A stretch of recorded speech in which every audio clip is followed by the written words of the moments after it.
ఏ religion సంబంధించిన వ్యక్తి అని చెప్పి నేను గూగుల్ చేశాను. సో గూగుల్ చేస్తే దెన్ నాకు I came to know that ఓహో అచ్చా అది తీసుకొచ్చి ఇక్కడ పెట్టారని చెప్పని. అయితే వీడెవరో మధ్యప్రదేశ్ సంబంధించిన అంటే విక్టిమ్ గర్ల్, బయట రాష్ట్రానికి సంబంధించిన వ్యక్తి. ఈ వ్యక్తి ఏ మతానికి సంబంధించిన వ్యక్తి కూడా నాకు తెలియదు.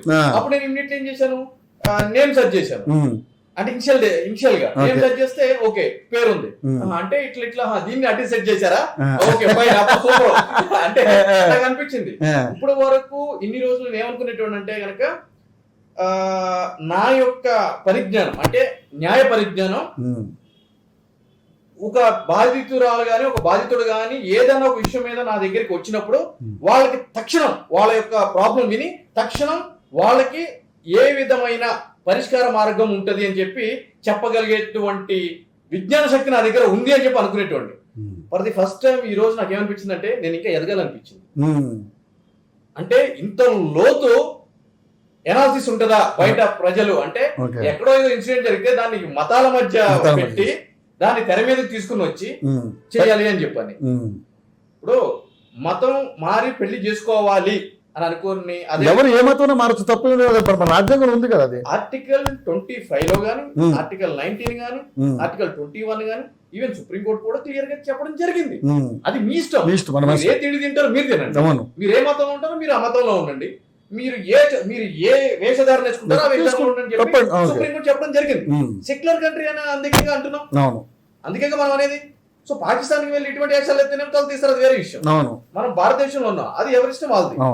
సో దీనికి దానికి ముడిపెట్టి దీన్ని ఏదో పెద్ద సీన్ చేయాలి అంటే కనుక ప్రాపర్ ఎంక్వైరీ జరుగుతుంది కదా, జరగనిద్దాం. తొందరపడి లవ్ జిహాదీకి మేము చేస్తాము అని అంటే కనుక మీరు పనికొచ్చే విషయాల మీద పెడితే, అంటే ఈ రాజకీయ పార్టీలు కూడా, నేను కూడా ఒక ఎమ్మెల్యే క్యాండిడేట్ గా నేషనల్ పార్టీ కంటెస్ట్ చేశాను, ఒక పొలిటీషియన్ గా గానీ ఒక కంటెస్టెడ్ వ్యక్తిగా గానీ నేను ఏం చెప్తున్నా అంటే ఇటువంటి పనికిమాలిన విషయాల మీద పక్కన పెట్టి ఈ రోజు రాష్ట్రంలో ఎన్నో సమస్యలు ఉన్నాయి.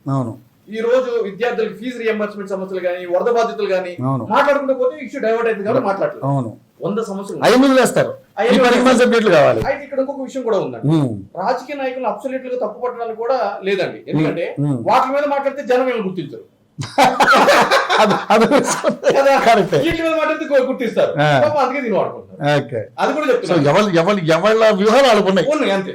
ఓకే సార్, ఫైనల్ గా ఇప్పుడున్నటువంటి సిచ్యువేషన్ చూస్తే మరి జానీ మాస్టర్ని ఇరికించారంటారా, లేకపోతే నిజంగానే అటువంటి కార్యక్రమం జరుగుంటే ఒకవేళ పోక్సో అనేది పెట్టుంటే మరి ఏంటి, ఒకవేళ ఆయనకి ఏ రకమైన శిక్ష పడే అవకాశం ఉంది? వాస్తవానికి ఏంటంటే సినిమా ఇండస్ట్రీలో మనం కాస్టింగ్ కోచ్ అని చెప్పని అంటాం. అవును, దీనిలో భాగంగా ఏంటి అంటే కనుక మేము ఈ సినిమాలో ఆఫర్లు ఇస్తాము, లేదంటే సీరియల్లో ఆఫర్లు ఇస్తాము, XYZ దాంట్లో ఆఫర్లు ఇస్తాము అని చెప్పి లోపరుచుకుంటారు, వాళ్ళని లైంగిక వాంఛ తీర్చుకుంటారు.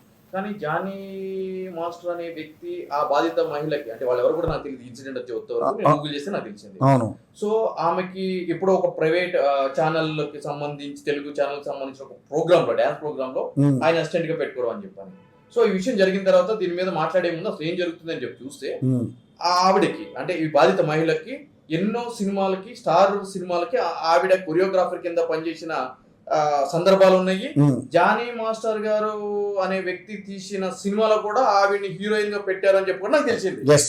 నిజంగా కూడా ఒక మహిళని తొక్కేయాలని ఉద్దేశం ఉన్నప్పుడు, శారీరకంగా వాడుకోవాలని ఉద్దేశం ఉన్నప్పుడు ఎవరు కూడా ఇటువంటి అవకాశాల్లో ప్రాస్పెక్టివ్ ఫ్యూచర్ ని ఇవ్వరు కదా, ఇవ్వరు. ఇస్తాను అని చెప్పి లోపరుచుకుంటారు, రైట్?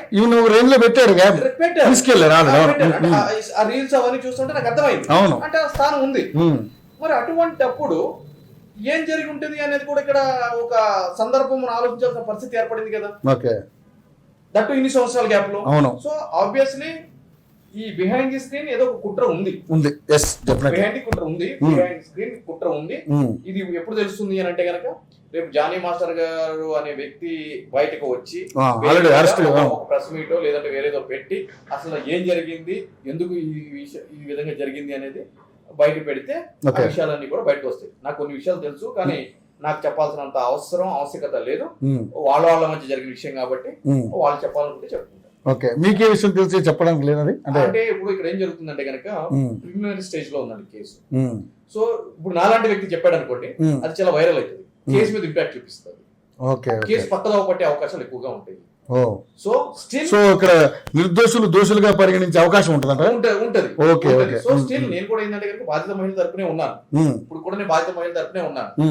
నిజంగా బాధిత మహిళకి జరిగింది అన్యాయం అయితే కనుక డెఫినెట్లీ ఆ వ్యక్తి ఎవరైనా కూడా శిక్ష పడాలి అని చెప్పి నేను కోరుకుంటాను. ఎస్, మనం ఎవరైనా కోరుకుంటాం. ఎందుకంటే ఒక మహిళకి ఎప్పుడు కూడా అన్యాయం జరగకూడదు.